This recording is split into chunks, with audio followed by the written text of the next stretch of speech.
yeah, to give you an idea of what we're going to go through today, we're going to have a look at, I'm going to introduce Climate Fresk, who we are and how it works, and you know, what we're doing so far.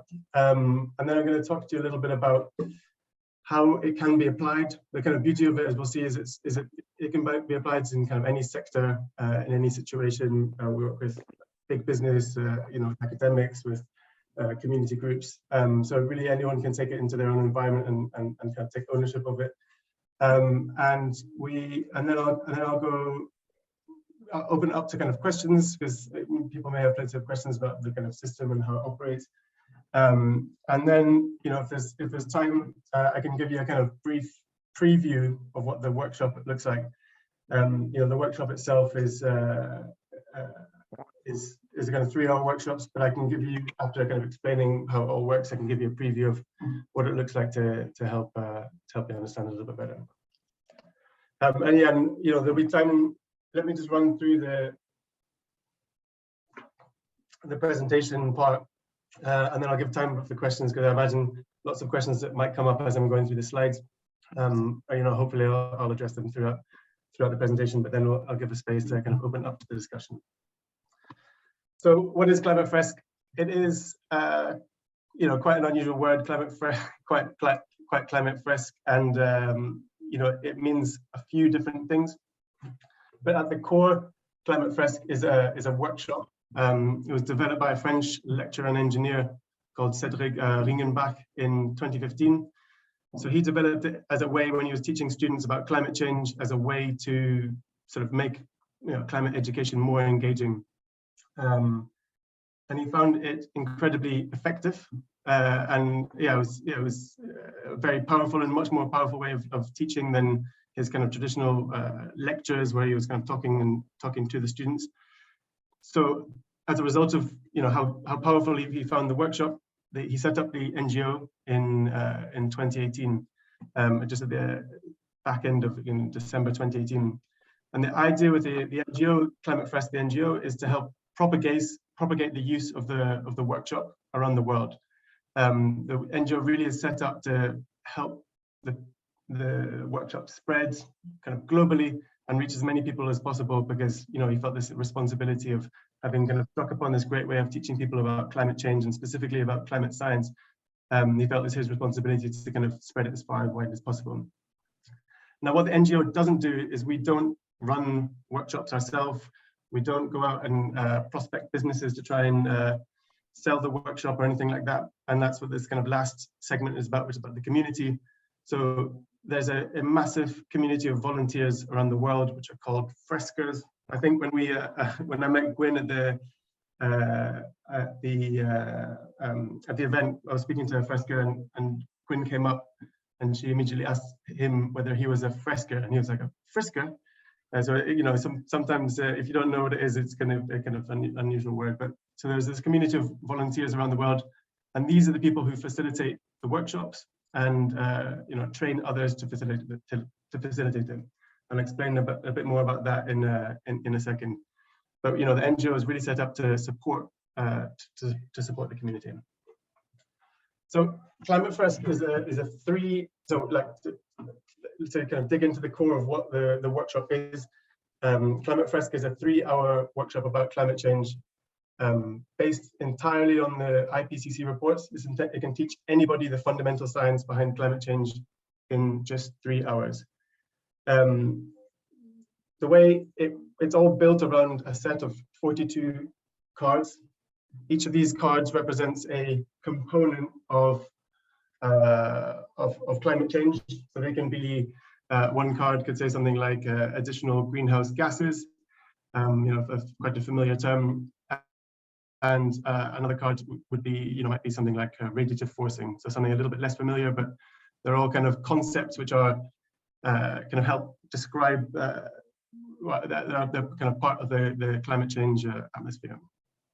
How the workshop works is, you have one facilitator who facilitates for a group of up to 8 people on a table, and it's really the 8 people themselves who do. It's a kind of student-led learning. They kind of come up with the answers themselves. The facilitator is there to really to guide them, but not to teach them per se. And that's one of the reasons it's so powerful. So what the facilitator will do is he'll reveal the 42 cards are split into 5 different sets of cards. So he'll reveal the first set of 6 cards, put them on the table with the participants, and then ask them to put the cards in the order of their cause and consequence relationship in terms of kind of within the space of climate change. So in the first set, as we'll see a little bit later, you have concepts like fossil fuels, carbon dioxide, additional greenhouse gases, and it's up to the participants to then, using their collective intelligence, to talk, working together to piece them in an order that of the cause and consequence relationship. So they take ownership of this thing that they're building, which becomes a kind of a fresco, which is where the name Fresk comes from. And once they're satisfied with their first set of cards, they'll speak to the facilitator again. He might nudge them in a certain direction if they got some things in the wrong order, for example. As you can imagine, with these scientific concepts, there are multiple potential right answers, but there are a few answers that are definitely not correct. So the facilitator will help guide them. So once they've built this first set of cards, they'll then the facilitator will unveil a subsequent set of 7 or 8 cards, which they have to then fit into this picture that they've started building. And they move the cards around, obviously, to accommodate the new cards. And that's really the cadence of the workshop. So they continue revealing more and more sets of cards, and effectively what the participants are doing is they're building up this map, or this kind of complex mural of interconnected relationships that helps build out and helps them appreciate the systemic nature of climate change. And so the cadence and this rhythm of slowly revealing more and more cards and to kind of build this complex picture really creates quite a powerful emotional impact on the participants as they kind of see how connected everything is and how interconnected everything is. So that's really the kind of crux of the workshop. So to unpack some of these words on the slide, so it's collaborative. So the team uses their collective intelligence to build this mural. One of the reasons it works so well in business, which I'll talk about in a minute as well, is that kind of team building element. It really is a kind of great way of connecting with others. It's purely scientific, so all the cards, all the diagrams and graphs that are on the cards are taken directly from the IPCC report. So we're focused on the IPCC Working Group 1, which is specifically about cause and consequence of climate change, so not the latest report about mitigation. All the diagrams come directly from there, so we haven't kind of created any of the cards ourselves. It's accessible, anybody can do it. You don't have to have prior climate change knowledge. The idea is in a group of 8, for example, there'll be people with more and less knowledge, but they'll work together to be able to build this picture, and if necessary, the facilitator can step in and offer more or less guidance. Empowering is really obvious. There's the first part of this, the workshop is about building this map. The second part is about sort of as a group discussing what you want to do with it.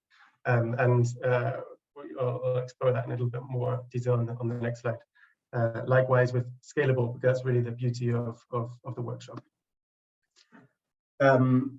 So what I've just described is phase 1, so kind of reflecting and linking the cards, and that's the kind of the core of the workshop. But that's not the entire workshop. The workshop is built around this idea of the kind of head, hand, and heart sort of educational methodology. So this refers to the head, the kind of thinking, the scientific element. But as I mentioned, it can have quite a powerful emotional effect on participants. And as you can imagine, you reach the end of the workshop, and it doesn't paint a particularly pretty picture about the situation that we're in. So the remaining phase is about kind of figuring out what to do with that. So phase 2 is a kind of creative element where the participants spend a bit of time drawing and naming and sort of building a picture of around this map that they've built. And this allows them to kind of anchor the knowledge and take ownership of the Fresk, and that's a good way of sort of, yeah, as it says here, anchoring the knowledge. The phase 3 and phase 4 is really about the kind of heart side of things. So participants are often, can be left feeling a bit, overwhelmed by what they've seen. So then there's a kind of open space to discuss emotions and how people are feeling and what it makes them want to do. And then finally, the last bit is about what actions people want to take. So as Climate Fresk, we are not advocating that they take particular actions. It's very much a kind of group-led discussion where people discuss what is important for them, what actions they think are effective, and are encouraged to make commitments to action. But we're not forcing them to commit to doing any particular activities. But that's really an important part of the workshop is what we're going to do with this knowledge now that we understand it. So I mentioned scalable a couple of slides back, and I'm going to unpack that a little bit more, and this will explain how this could apply in your different situations as well. So the workshop itself is incredibly powerful, but it's the kind of model which has helped it sort of supercharge this growth. So we've been around since end of December, and in that time, 470,000 participants have taken part in the 3-hour workshop. That's over 1.4 million hours of climate education. And the reason that's been able to happen is that anybody who takes part in a workshop can become a facilitator. So generally you find in a group about 10% of the participants are so inspired that they want to actually become facilitators themselves and spread the knowledge further, whether that's to their friends or family or wherever. And we make it as easy as possible for them to do that. So they can just there's an additional 3-hour training, and then they become facilitators, and then they can apply it wherever they want. So that's how there are over 20,000 facilitators globally across 50 countries and in 40 languages.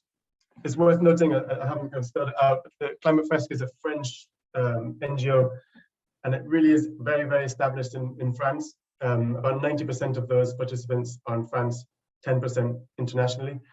So it's, most of the growth has happened there, but now internationally it's picking up kind of all over the world. In the UK, while still small compared to France, is one of the biggest kind of markets or regions where Climate Fresk is growing. To explain just why we think this is important, the ambition is to create a network of people that's growing exponentially who can pass on quality climate education to help people make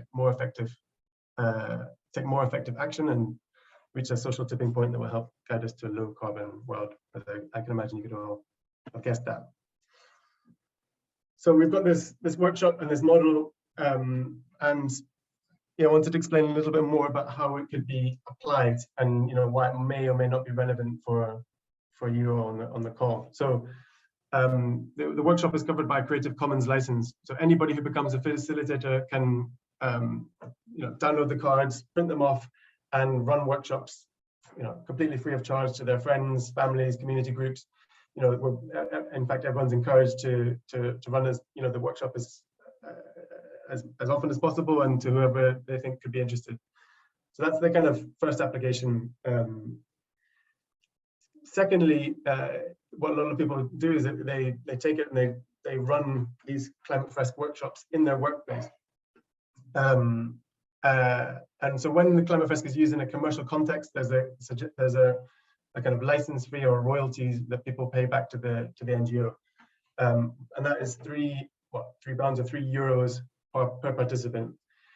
But to give you an idea of the scale of how this is being applied, particularly in France, so for example, EDF, the energy company, has committed to rolling out Climate Fresk to their entire workforce. So that's over 150,000 employees, predominantly in France, but also a few around the world as well. So the head of sustainability has taken this as a kind of massive project and built a kind of huge network of climate ambassadors internally who are running workshops for their entire workforce. There are companies like doing that in the UK as well. So Stuart, the last mile delivery company, which is part of the TPT group, is doing the same. The Ellen MacArthur Foundation is at the beginning of that process as well, who they've started rolling out within their organization as well. So that's one way that the workshop could be used. We also have a special program for universities to be able to run this workshop at scale. So in France, again, this is very established. Most of the big higher education institutions in France have built this into as part of their curriculum. A lot of them run it at the beginning of the year as Freshers Week. And now that has started in the UK as well. So to give you an idea, Imperial in September, they're going to be using Climate Fresk as a workshop for 120 of their climate change master students as the kind of kickoff of the year, to begin to contextualize a little bit about what they're going to be learning throughout the year. They're doing this kind of big kickoff for all of those students. ESCP, which is a business school, it's a French business school, but it has a London campus. They're running Climate Fresk for 750 students across a few days between August and September as well. And then, I'm not sure if there are people on this call that this could apply to as well, but a big component of this as well is anybody who becomes a facilitator can also decide to, if they want, sell this as a service. So if you're a consultant and you want to offer a really interactive climate change, climate science training to your prospects or your customers, you can absolutely do this in a professional context as well. Professional Freskers can choose at what price they want to sell the workshop, depending on their own expertise and how much they think of value they bring to their customers. And then when they do this as a service, the facilitators retain 90% of the fee that they sell it to their customers, and give 10% back as the royalty to the NGO. So those are a few different ways that it can be applied. Maybe just to just share a couple of quotes and then kind of open up to questions, because I'm conscious that I'm talking quite a lot, but just to give you a sense of how people are reacting to it. So in the scientific community, so I can just read these out. So this is from Valérie Masson-Delmotte. She's the co-director of IPCC Working Group 1. Climate Fresk is an innovative, effective, accessible tool for understanding the scientific basics underlying climate change. It's essential that we spread this knowledge far and wide so that each and every one of us can act at the necessary speed and scale. So this is the head, Julian is the head of sustainability at Stewart. We've decided to make this workshop part of our onboarding process for any new joiners. It's great for their knowledge and for Stewart because it really embeds our vision and our mission at the early stage of their journey. I won't have to maybe read the entire thing. Rena Jones, who works with in councils across the UK, says that Climate Fresk has had a much more impactful effect on people, and they come to an number of important realizations in a very profound way very quickly. Even though the workshop is science and the message can be hard to hear, it seems to result in a more desire for action than any other climate education work that I've done. And this is a quote from a lecture as well, but I think for you guys to watch me read something that you can read yourself is probably not the best use of time, so I can share this around afterwards as well. So that was a lot of me talking. Hopefully it painted a good broad picture of what Climate Fresk is, how it works, and how you could apply it. So at this point I was going to open up and see if anybody had any questions, and I'd be happy to answer.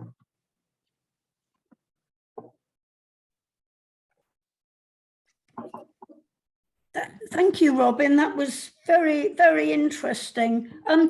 Was there a slide there at the end with a quote about, I think I had science, education and government. Was there another one? Was there one on business? So business, that was Stuart, head of sustainability. So they, to give you a sense of what they did, they ran a big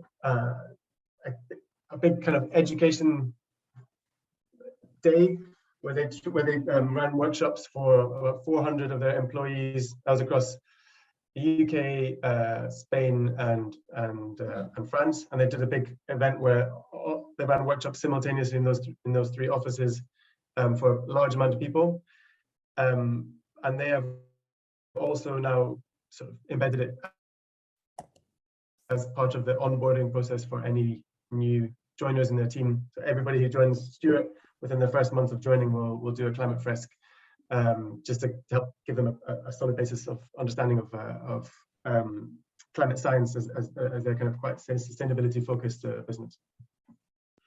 Lovely, thank you. I mean, I'm already convinced this is certainly worth running a trial version online for the project management community.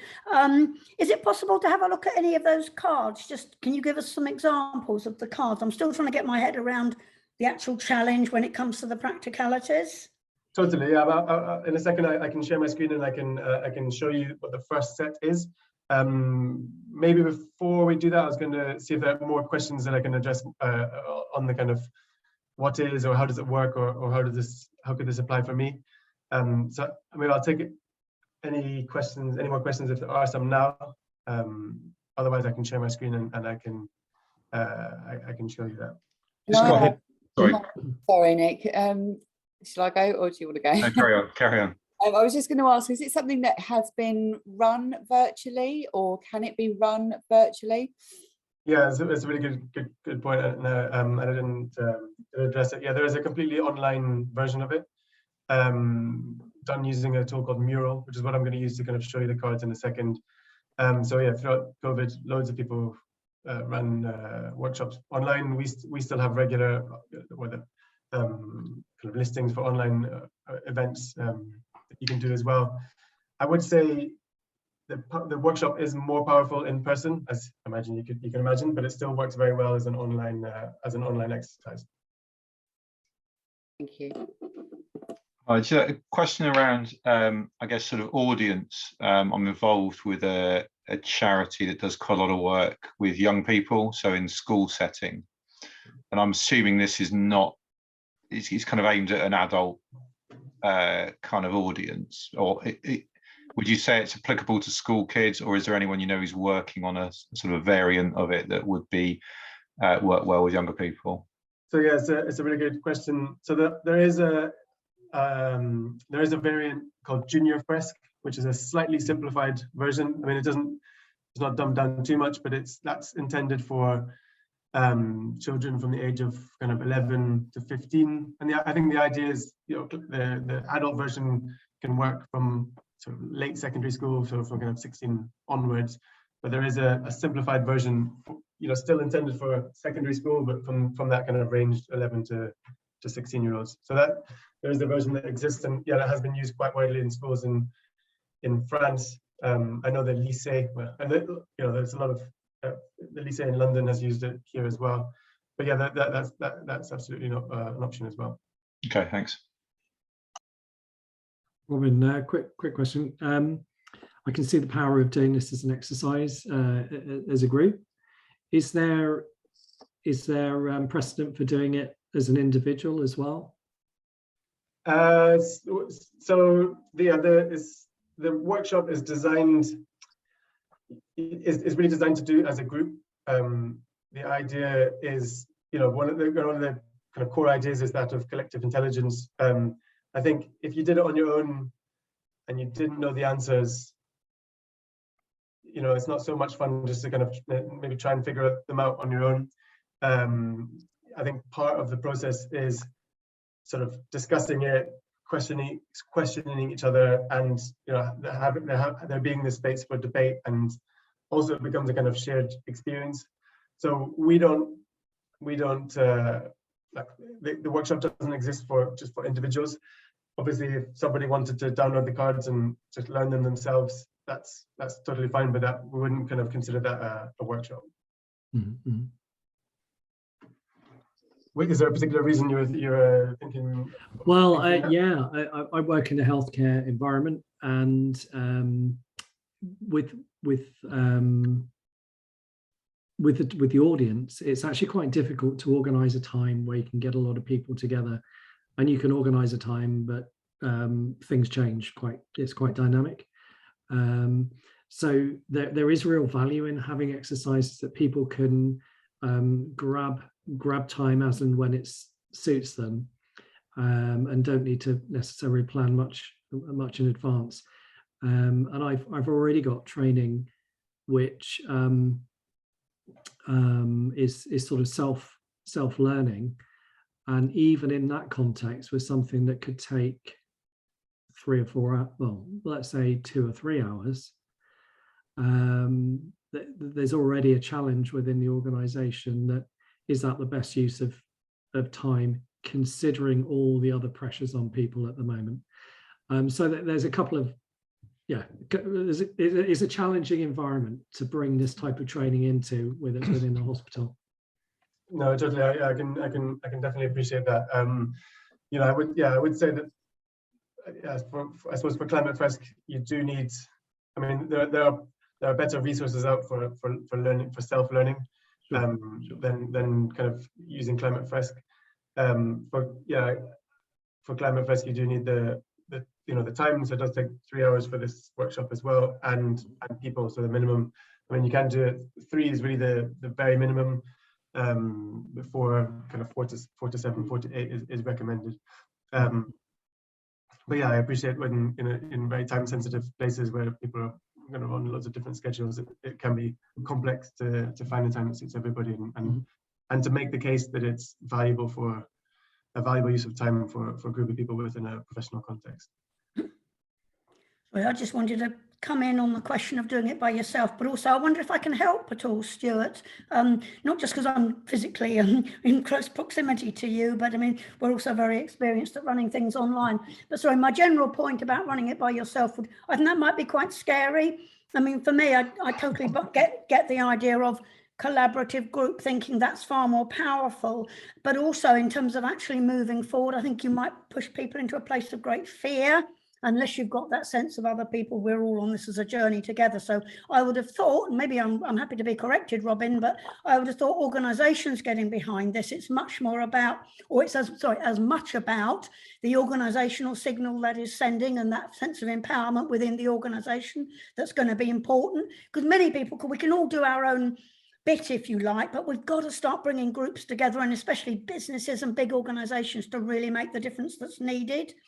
But I was also wondering specifically, Stuart, whether I could perhaps help and maybe make it more of a fun thing, a social thing, that maybe you get to have a number of different options. I mean, in the university, we used to face this problem about but there was never a good time for everybody. But give people a few choices and maybe they'll turn up. And maybe you could, I mean, again, I wouldn't say my time's free, but maybe as a volunteer, I could help facilitate something locally on that basis. I mean, I'm thinking online rather than physically. Again, just because that's less time commitment for people. If they know they can do it online, then they can sort of, and I know that they shouldn't dip in and dip out, but that at least it gets people to start engaging. Anyway, I'll shut up now.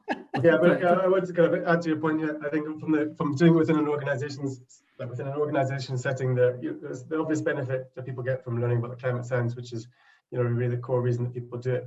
I did a kind of interview with the guy at Stuart, and he said one of the great things about it was actually as an amazing team building exercise, particularly as they kind of they mixed the groups up for people from different departments, so it's kind of taking people out of their silos, and it's a very kind of interactive and quite powerful way of spending time with people. And yeah, as you were mentioning, the realization you come to at the end is quite a powerful realization, and having that as in a group setting where you can kind of discuss it, and that's another reason that the kind of doing it on your own is less, is not advisable, is the kind of the discussion at the end is a really important part, because otherwise you can be left feeling a bit overwhelmed and potentially a bit pessimistic considering how serious the situation is. But then, as a group, you talk about solutions, you talk about actions, and then there's a bit of accountability there as well,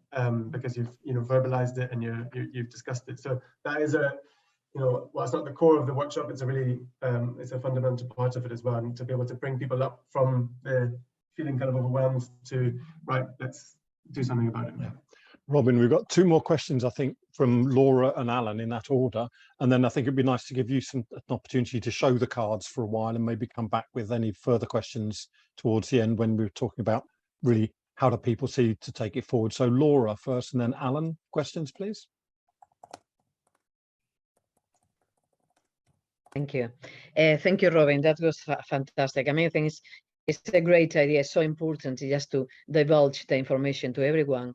And I think it's great. You know, I think it should really be customized to as many people as possible. My concern is always, in some way, with these kind of workshops, fortunately, we are preaching to the converted.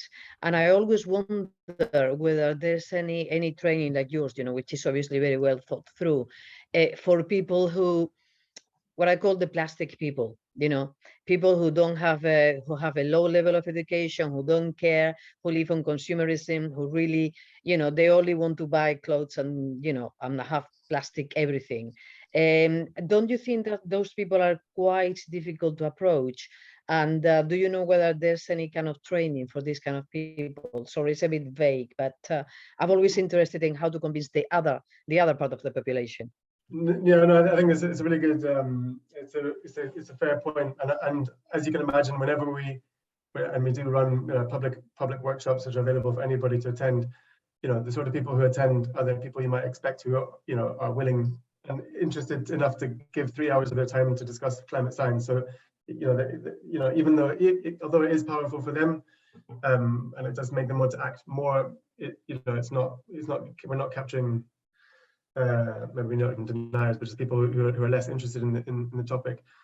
I suppose that's where we don't have a version, like a kind of, there is a kind of slightly simplified version of Climate Fresk, which can be used for people who have really zero understanding about climate issues, where we take out some of the more complex cards, which are a little bit less accessible maybe.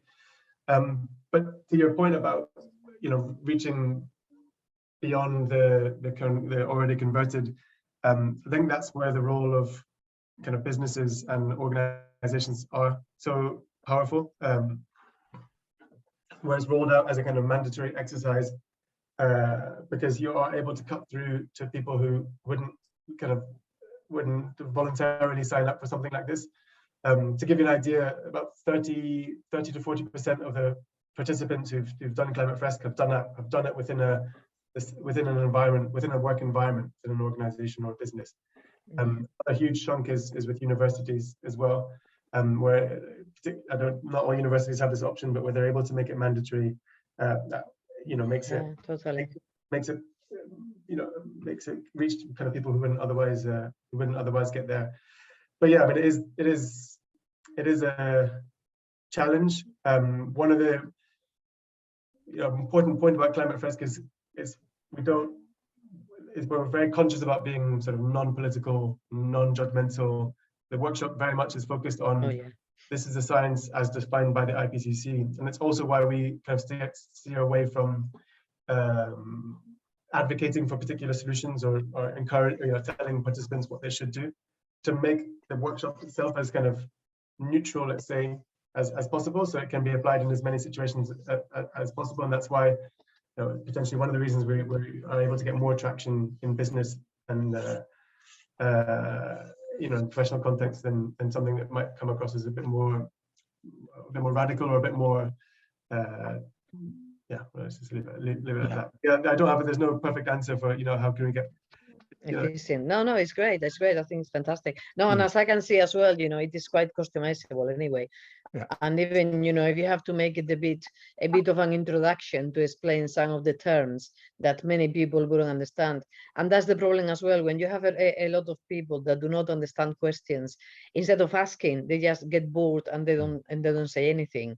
And that's why, you know, what Stuart was saying about individuals. Some people can learn as individuals, but then they feel very shy and very pressured, you know, to ask questions in public. So no, but that's great. As I can see, it's very customizable and it can be applied to many different fields. Congratulations. It's a beautiful product. Thanks, Laura. Great question. Alan, very briefly, not briefly, over to you. What's your question? I will keep it brief. That I have an event which I'm working on in Zurich for next year that's about climate, blockchain technology and space technology. And I was wondering, this sounds like something that we could run on a daily basis through the days of the conference. Has anybody else done that at an event? Has there been like an open workshop that people can book onto where they just do Fresk workshops all day, every day, and people book on at a festival, for example? So yeah, there is something called the Climate Fresk quiz, which is a kind of large format. It looks like a kind of massive poster. I don't really know exactly the size. Where all the and it's a much shorter version of the Fresk, so I think there's half the amount of cards. So they're already on the page, but they're just covered with all the kind of pictures themselves are covered up, and that's designed to be used in big events when people don't necessarily have 3 hours to sit down and do a workshop together, and they can engage for 15 minutes and kind of talk through with the presenter or the facilitator, talk through how the kind of cards interact with each other, kind of guessing, or they're trying to make an educated guess about what might impact another, what one card might impact another. So that is probably the best. I mean, in a conference, I think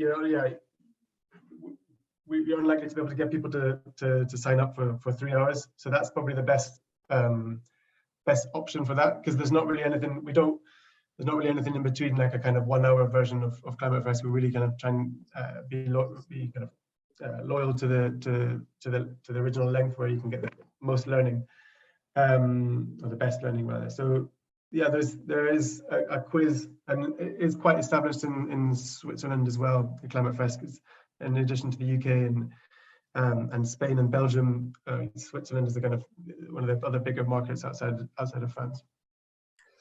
Thanks very much. That's something I'll definitely see if we can include. Thank you. Excellent. Robin, over to you now. Do you want to, you've got 15 minutes. Do you want to show the cards, or do you want to take more questions around how do people actually go forward? I think the cards could be interesting. If people I mean, we discussed it, Gwyn, about kind of making it interactive. I think with the time, the amount of time we have, and I need to get people's email addresses and things like that in order to make it interactive. I'm just going to give a very brief introduction to the cards myself, and just to kind of help visualize, what it is. So this is a kind of very simplified version of how we run it online, or we all use the mural tool. So this is the first set. This is set one. Participants are given these cards on the table in no particular order, and they're asked to lay them out in the order of their cause and consequence relationship. So maybe people can't see, but the cards are temperature rise, and as I mentioned, all of these graphs and diagrams come from the IPCC report. Temperature rise, sea level rise, fossil fuels, human activities, melting of sea ice, CO2 emissions, and the additional greenhouse effect. So, without too many more instructions than that, the participants are just invited to work together as a group and agree to an order or kind of cause and consequence order that they can put them in.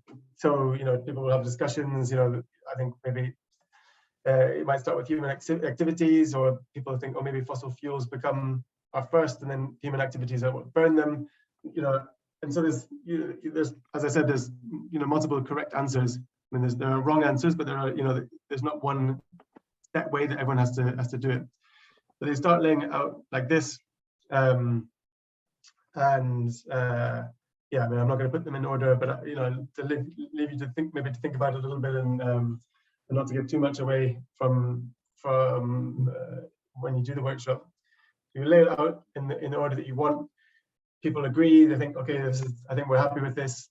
Then they'll have a discussion with the facilitator and see if the facilitator has anything that they would modify or suggest modifying. And then at each stage, after every set, one person in the group will then explain it or talk through it. So we think, there are human activities that we take. We remove fossil fuels from the ground, we burn them, that releases CO2, which impacts the greenhouse, creates an additional greenhouse gas effect. So at each stage, they're encouraged to kind of explain it and talk through it, as well as another way of kind of helping to anchor the knowledge.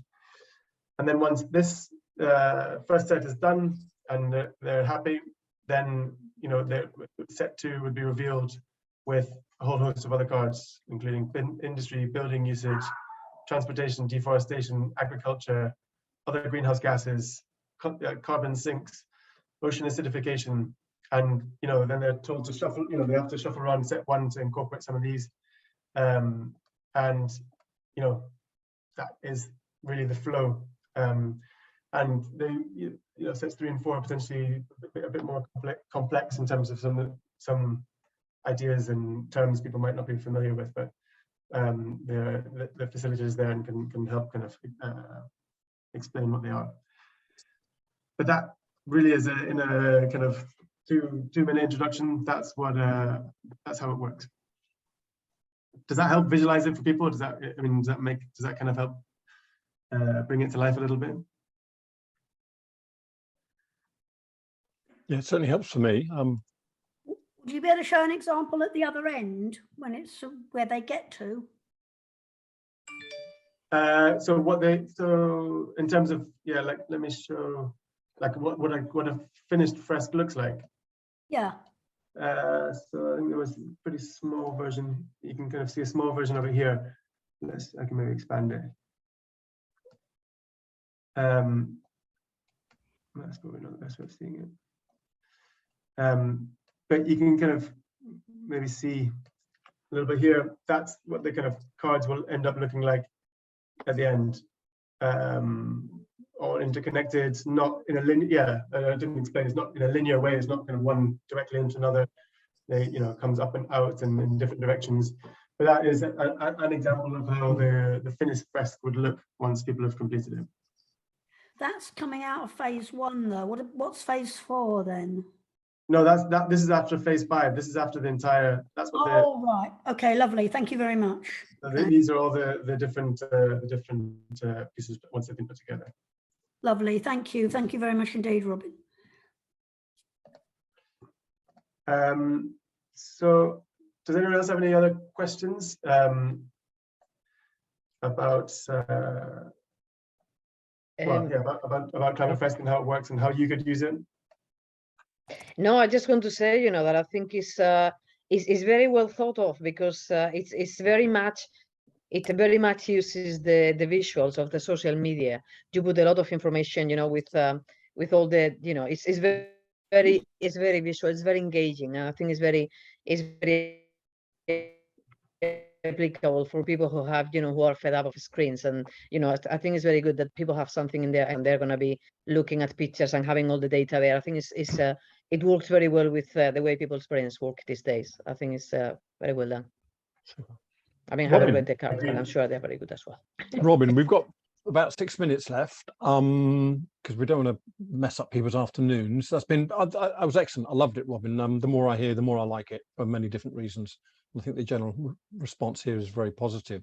Of course, now the question is, how do people, if they want to, take it forward, and how do they get more information? So we've got 5 or 6 minutes for people's questions on that aspect. Or Robin, you can maybe give a quick introduction. How do they go forward if they want to take it forward now? So yeah, so I mean, the first step for anybody who wants to take, use Climate Fresk or learn about it is to attend a workshop. That's the kind of the first step in any parts of the process. And yeah, as we discussed, they're in person or online. In London, we do have some like a monthly public workshops that anybody can attend if anyone is in the city here. And similarly, there are regular I think even weekly online sessions, not necessarily run by people in the UK, but people around the world in English that people could attend as well. Once you've done a workshop and you think, actually, this is great, I would love to apply it myself in any of the different situations that we've talked about, then the next step is to do the facilitator training. That is less, it makes less difference whether you do it online or in person. That's more of a kind of teaching experience rather than a kind of collective self-taught experience. And for those, again, there are also regular online facilitator training workshops that anybody can attend. And I know with Gwyn, we talked about setting up a workshop for the ASP for members to join, and potentially in person if there are sufficient numbers in London to do that, or online if people are spread out. So that's what are the financial implications if someone wants to become a facilitator? Do they pay for training, or? Yeah, you pay for training. I don't know offhand. I think the price, but it's not a lot of money to attend a training session. Really, we're not trying to put any barriers to. We're focused on getting as many facilitators as possible and encouraging them to use it as widely as possible. So, that's not a way for us to try and make revenue or anything like that. Yeah. And one thing I'd just point out, I know many of you represent SMEs of some size. I know Millie particularly is representing Warrior Agency with Lizzie. If you think it's important for your organisation to go forward on this, then at the next workshops, invite your colleagues. We want to include people as much as possible. So feel free to bring, and maybe Karen and Stuart in the same situation, bring your colleagues on board to this to let them assess it and get experience of it as well. Laura, question. Thank you. Sorry, can we have the website, please? I don't seem to. It's on time, isn't it? If you can please just write the website or any other links that could be related to whatever you're doing, that would be much appreciated. Sure, I can send around the presentation I did. Yeah, you find them on the brilliant. website, Laura. They're on the ASP website. On the event. Excellent. Thank you so much. Yeah. Cheers.